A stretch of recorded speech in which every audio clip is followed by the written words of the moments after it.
Hello, everybody, ladies and gentlemen. Welcome back, boys and girls. Come on, come all.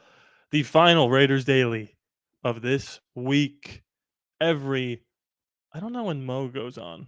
Does he go on the same time as me? Let's take a chance and say he does. Every Monday to Friday, 6 p.m. Pacific, 7 p.m. Mountain Time if you're out in the mountains with me, or 9 p.m. Eastern. My name is Rodney. If you are new there, thank you so much for coming back and watching another live stream, whether you're watching live on Bleacher Report. Let's get things going in the chat. We got some polls to vote in. This is going to be a very fun and exciting episode because not only did the rookies report to minicamp, which is a big deal, but the schedule release, I believe, is this coming Wednesday. 5 days from now, we will know the official schedule for the Las Vegas Raiders. And I want to make a couple predictions. In fact, let me just take a peek here to see how many predictions in total I have for you.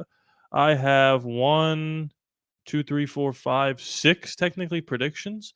Gonna be fun to get into that. We're gonna talk about the rookies. We're gonna talk about it all. I'm still wearing my golf attire because I just played golf a couple hours ago. Shot a front 9 49. No big deal for your boy. Not gonna brag about it. There was also a press conference with all the rookies, not all of them, but a few. I'm going to talk a little bit about Jack Bech, Ashton Jeanty, and Darien Porter. My initial impressions of how they handled themselves. Some interesting things that a couple of them said in interview questions. All that good stuff. And like I said, we got some polls to discuss.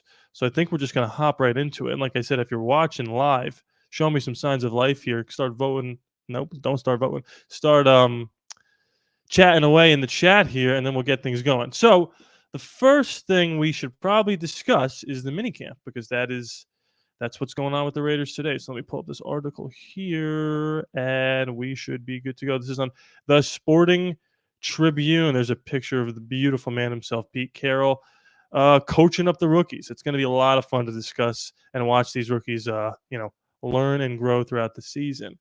Do we have somebody here to give credit to for this article? I do not see a name. I apologize to the person whose name is on here. The Las Vegas Raiders opened their 2025 rookie minicamp on Friday at the International Health Performance Center. I should go there and see it. It's like right down the road from me. It's like 2 hours tops, not even. I probably should have went. Is it like open to the public? It's a good question. All right. Making the first official practice for the team's newest additions under the guidance of head coach Pete Carroll and general manager John Spytek. Leading the group was first-round pick Ashton Jeanty, a dynamic running back from Boise State, selected 6th overall.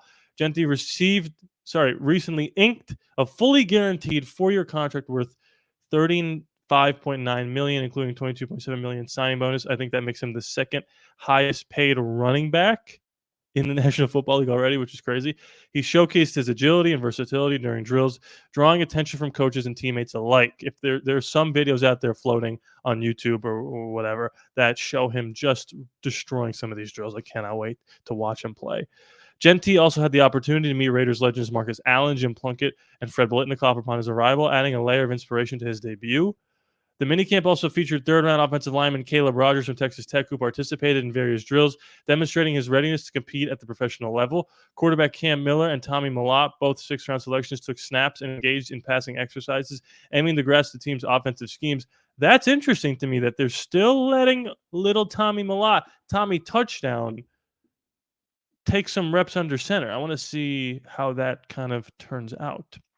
Wide receiver Jack Bech from TCU, another third-round pick. Second-round pick, but it's okay. We'll let it slide. Joined the sessions working on route running and timing with the quarterbacks.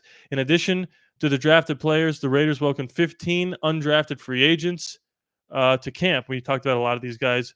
Notable among them were Minnesota edge Josh Joyner, Baylor linebacker Matt Jones, Virginia Tech offensive tackle Parker Clemens, and Kansas cornerback Mello Dotson. What a name. These players are eager to make an impression and secure a spot on the roster. The camp also included several invitees aiming to earn contracts through their performance. Among them was Lamar University running back Kellan Griffin, who led the Sutherland Conference in rushing last season. Griffin expressed his excitement about the opportunity, stating, "Getting that call from the Raiders to be able to compete at the next level is an unbelievable feeling." Good for that kid. The rookie mini camps running from May 9th to May 11th focus on acclimating new players to the team's culture and playbook. While contact is limited, the sessions are crucial for both evaluating talent and the foundation for the upcoming season. With a blend of the draft talented and eager free agents, the Raiders aim to build a cohesive and competitive roster for the 2025 season. Okay, actually, I'm not going to do that yet. I will stop sharing the screen here. So let's talk a little bit about the rookies here for a second, because, like I said, they had their press conference, and I wrote down a couple notes here that I want to discuss, and then we're going to get into maybe a couple rookie predictions as well, because I brought up here, and I'll share that screen in a little bit. I brought up the all rookies are signed, I believe so. I brought up the 2024 rookie stats leaders for wide receivers and running backs. And we're going to see where we think Ashton Jeanty, I think you have a good idea of where I think Ashton Jeanty is going to fall. And Jack Bech, who is going to be more complicated to fit him in the prediction range, are going to fall. But like I said, I watched the pressers for Bech, Jeanty, and Porter. I'm just going to go in order of the people that went in the press conference. So Jack Bech was first, and he got up there, handled himself like a pro, and you could tell he was eager to be out there. The first thing I wrote down is that he's got a magnetic presence to him. Like, when you talk to him, he is someone that you're immediately drawn to. And at the wide receiver position, I think a little bit of confidence and a little bit of swag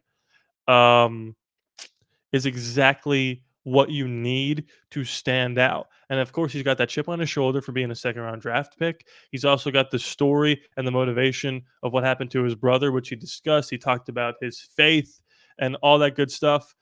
They asked him how he was acclimating and what the biggest takeaway is from the first day, the first session. And he said, we need to condition right now because Pete Carroll is running everybody.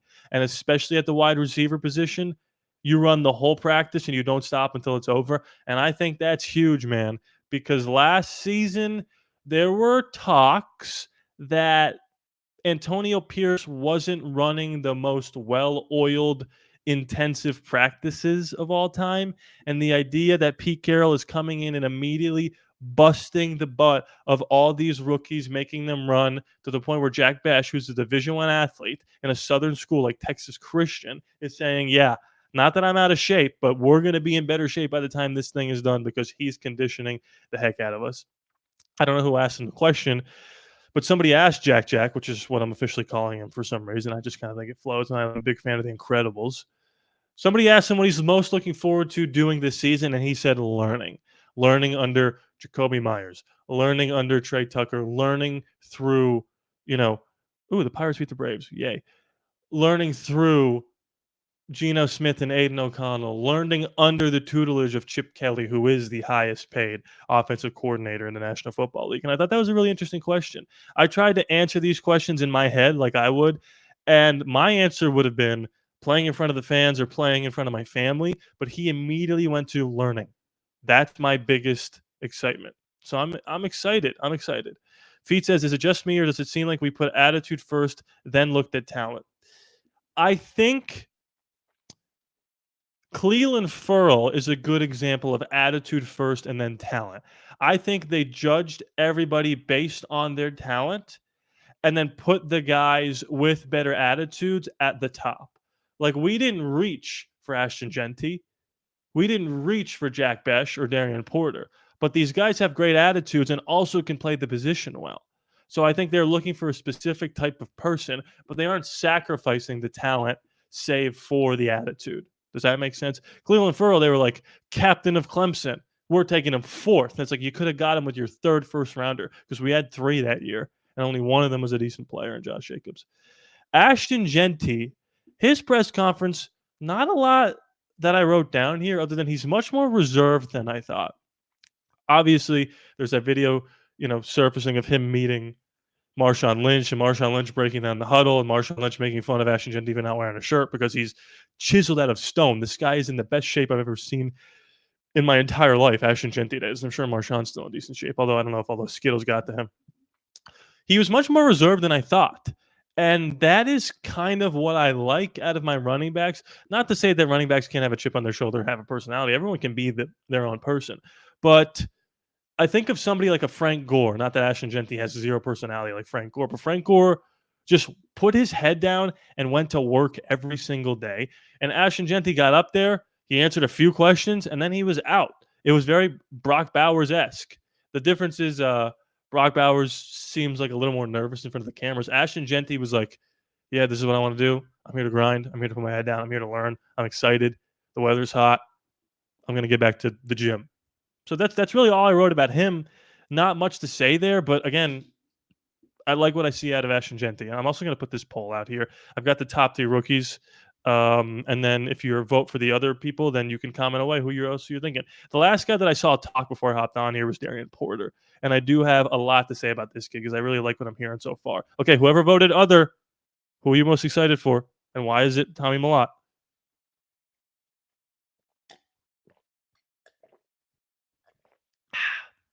Nothing like some lukewarm water. Okay. Darien Porter. First of all, I had no idea what he even looked like, even when we drafted him. Did not expect him to have that haircut, but it's sick. He really makes it work. He mentioned that he played through a lot of adversity to get to the point that he's at now. And he worked extremely hard to push through said adversity. And again, I don't remember who asked the question, but somebody asked him, what specifically was the most adverse thing you had to deal with? And he said, the idea that for 3 years in college, I played wide receiver. And then for my senior season, I made the change to cornerback. Now, we all knew that. But it's kind of interesting and really impressive to think this is a guy who was drafted in the 3rd round for a position that he played 1 out of the 4 years in college. And yes, he's got all the measurables of what Pete Carroll's looking for, and that's probably why they drafted him so high. But you cannot deny the immense talent, determination, and hard work it would take for anyone to go from wide receiver 3 years in a row to cornerback and still be drafted high day 2 pick. That's extremely impressive. And it made me think about, I think either Albert Breer, I think it was Albert Breer or maybe DJ said it on the Rich Eisen show. They said the reason why Travis Hunter is so impressive mentally as well as physically, like we know what he can do on and off the field, but mentally, he's able to line up at wide receiver, diagnose what the cornerback is doing, body language, come back to the sidelines and tell the offensive coordinators at Colorado, hey, this is what the corners are doing when they're playing man. This is what they're doing when they're playing zone. And the coaches are able to trust him with that knowledge because he plays both positions. Excuse me. On the other side of the ball, it's the same way.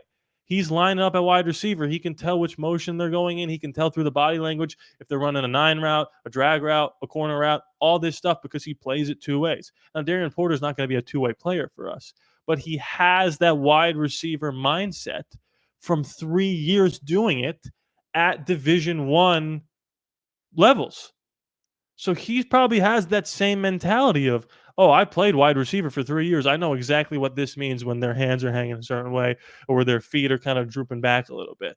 And I think that's a big aspect to why he could be a little bit more successful than his 3rd round pick status. Because we all know how physically gifted he is. He's big, he's lengthy, he's fast. I mean, he played wide receiver.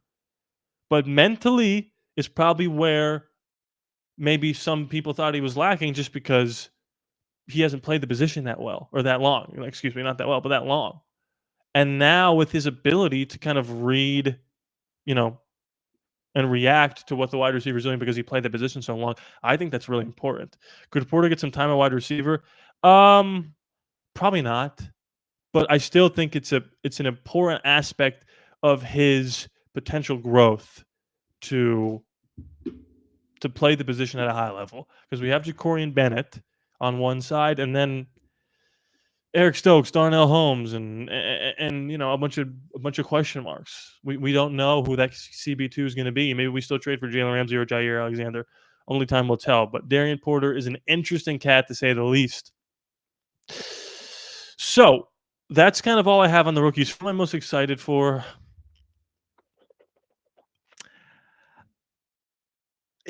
It's between Bech and Jeanty, obviously, but to go out on a limb here, Dante Thornton is somebody who I want to see really excel in training camp and in the preseason. I would love for him to emerge as that wide receiver 3 after Jacoby Myers and Bech. I would love to see him maybe overtake Trey Tucker. As much as I love Trey Tucker, Dante Thornton is like just as fast and he's way bigger. So if he were to hit, That would really excite me. So I'm interested to see what he's able to do there. So we're still on that topic of rookies. I think it's a good time to make a couple predictions here. So firstly, I mean, this will be a lot easier probably, but let's just do Ashton Jeanty real fast. We'll do Jeanty and Bech, and then we'll move on to the schedule talk. But this was last year's 2024 rushing leaders for the rookies. This is the top 10. Shout out to Sincere McCormick for making the top 10. Not a lot of game changers here. I mean, obviously Bucky Irving was a major hit, and John Spytek was part of the regime that drafted Bucky Irving. He was a 4th-round draft pick. He played 17 games, didn't start every game, and he also had 47 catches for 400 yards. He had 8 rushing touchdowns. I'm sure he had a few receiving touchdowns. Let me see. Did he have any receiving touchdowns? Oh, I can't go over to see that. Okay, whatever it is, what it is. 1,122 yards. Bucky Irving was phenomenal. 207 attempts, 5 yards a carry. Tyrone Tracy was decent, not terrible. And then there's a big drop off. Isaiah Guerrero, Ray Davis, Braylon Allen. Braylon Allen is interesting because he might, I don't know, get some more time if they end up trading Breece Hall, which is like the word on the street, which would be really weird unless he wants out. It's interesting. If Ashton Jeanty isn't at least rushing for 1,000 yards, I would say that's a disappointment. I think he's going to eclipse Bucky Irving's total in, rushing yards and rushing touchdowns. Yard per carry, I don't see him eclipsing Bucky Irving only because the Tampa Bay offensive line was the offensive line they built for Tom Brady, and then Tom Brady retired. So their offensive line is legit. Our offensive line is okay, and it could be better depending on, how well these linemen that we drafted play. Isaiah Guerrero averaged 5 yards a carry. It's pretty impressive. Sincere McCormick averaged 4.7. I mean, don't sleep on Sincere McCormick. I think he could maybe get in there. Dylan Laube, nowhere to be found on this list. Anyway, it's pretty easy to say that Ashton Jeanty will eclipse Bucky Irving's stats here. But the real key here is wide receivers. So this is the wide receiver / tight end, because you got to go throw Brock Bowers in there, totals for 2024. Now, Brian Thomas Jr., Malik Neighbors, Brock Bowers, Marvin Harrison, Rome Odunze, and Xavier Worthy were all first-round picks. Was Keon Coleman a first-round pick? I think he was. Does it say where he was drafted? No. Somebody help me out with that. Was Keon Coleman a first-round pick? I feel like he was, but I'm not 100% sure about that. I'm sure somebody in the chat knows. So let's talk about Jack Bech. Now, Brian Thomas, Malik Neighbors, Brock Bowers, Ladd McConkey, Marvin Harrison were all number ones basically on their team. Rome Odunze had to split a lot of carries, a lot of receptions. Xavier Worthy, Keon Coleman, Xavier Legette. All these guys had to split some time here. And Jack Bech is going to have to split some time with Brock Bowers and with Jakobi Meyers, who, as we know, Jakobi Meyers had 1,000 yards, along a 43, 4 touchdowns, 12 yards per catch, and he had 0 drops, 87 catches. So Jack Bech is going to have to really work his tail off to make a big, big, big impact. Now, our second leading wide receiver was actually Jakobi Meyers. Brock Bowers was the first leading receiver. But then after that, it's kind of a fall off. I'm sure maybe it was Dre Tucker, a little bit of Devontae mixed in there before he obviously got traded. I think Jack Bech falls right into this range right here. I think he's Rome Odunze, Xavier Worthy, Keon Coleman.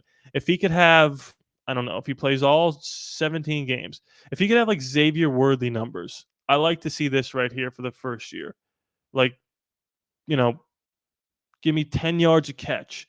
Give me 600 yards. Give me 5 to 6 touchdowns. That's what I want to see out of Jack Bech. Because if you look at somebody like Devontae Adams, look at his first couple of years, Devontae Adams. 440, 480. And then it took him 5 years to get 1,000. And then that year he just absolutely exploded. It takes a little bit of time for a lot of wide receivers to really burst onto the scene. Let's look at Cooper Kupp here. What did Cooper Kupp do? Did he burst onto the scene initially? No, 700, 800, and then the season end all seasons. It's pretty crazy that he almost had 1,000 yards, or only he's had 1,000 yards twice.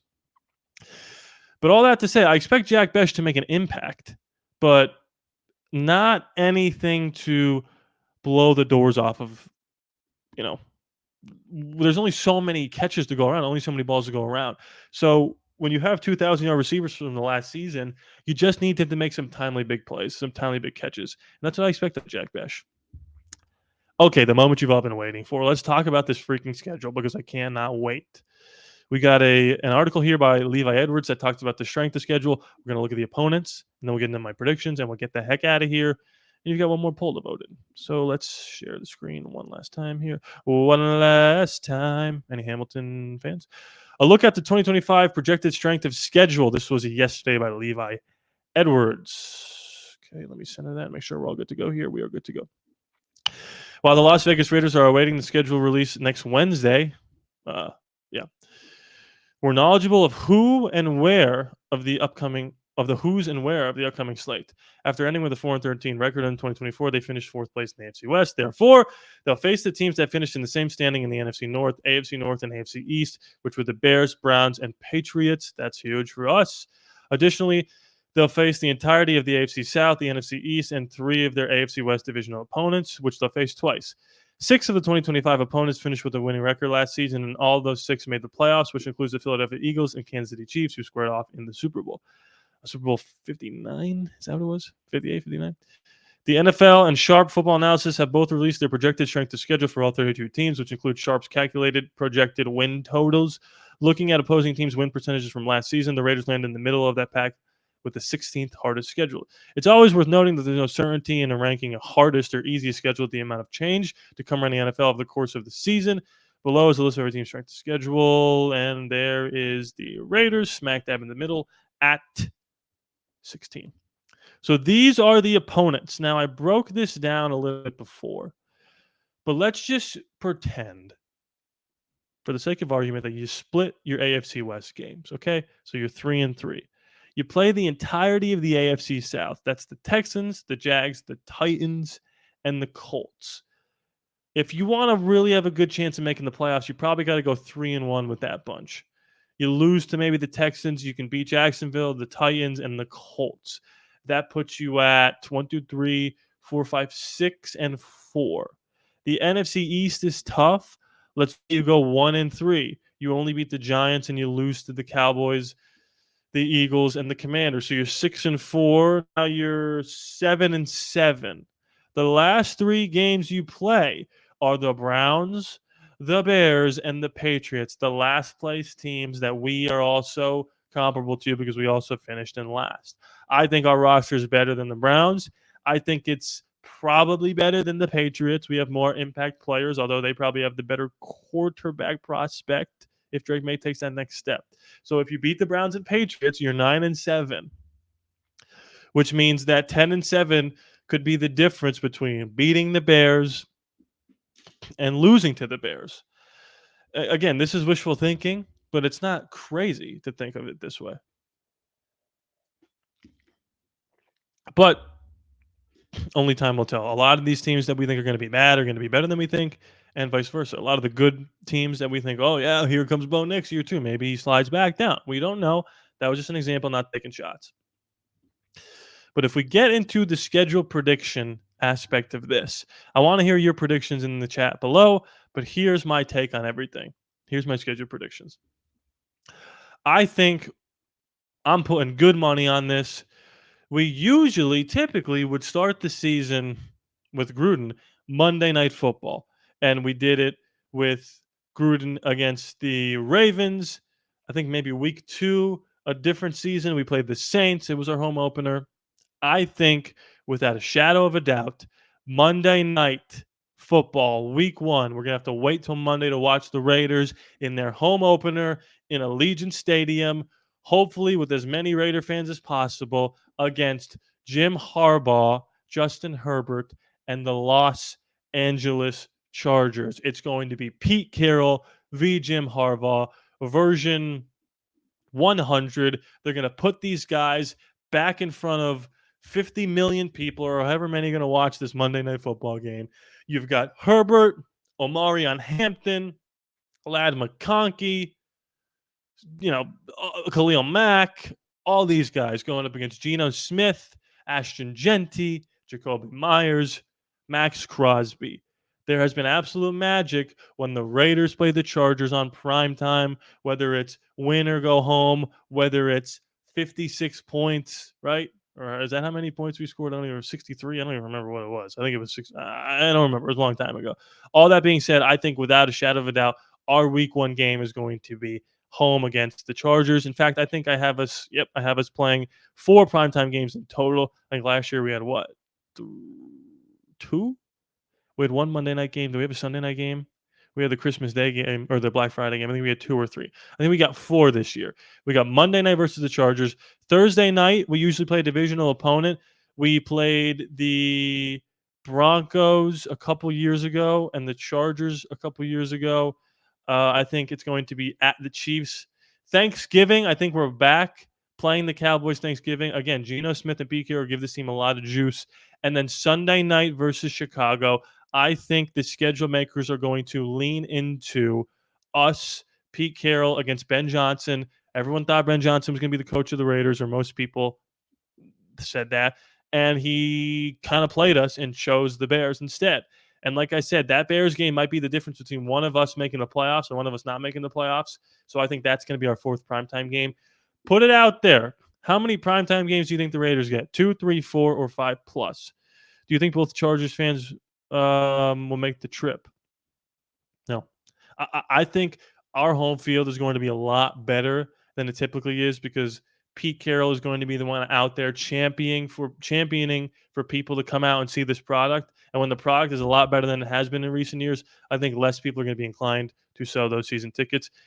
Ends week 18 at Denver. I think it's been a little bit since we've ended the season with Denver. We ended it with the Chargers last year, and we ended it the year before with, was it Denver or was it the Chiefs? I think it was the Chiefs the year before. Maybe that was 2 years ago. I think week 18 is going to be at Denver. So these are my predictions. Home opener, Monday night, Los Angeles Chargers. 4 primetime games against the Chargers, the Chiefs, the Cowboys, and the Bears. 2 Thursday games. One of them is a Thanksgiving Day game against the Cowboys. The Sunday night game is going to be against the Chicago Bears, which should be very interesting, and I'm excited to see it all. So look, rookies reported to minicamp. I'm excited to see over these next few days what the reports are. We're going to be making a lot of videos on this channel. If you're watching after the fact on YouTube, if you were watching live on Bleacher Report, thank you so much for joining me to set up the rest of your beautiful Friday evening. I hope you're having a great time. Go out, party a little bit responsibly. Go watch the Cavs destroy the Pacers. Is there another basketball game on? Maybe, maybe not. I don't really know. Celtics Knicks tomorrow. Do or die for maybe both teams. I don't know. Either way, it could be a little interesting. If you're watching live on Bleacher Report, thank you so much for watching. If you're watching after the fact on YouTube, hit that like button, comment away, and please be sure to subscribe. It's free. I throw no charges to you. I love you guys. I'll see you next time.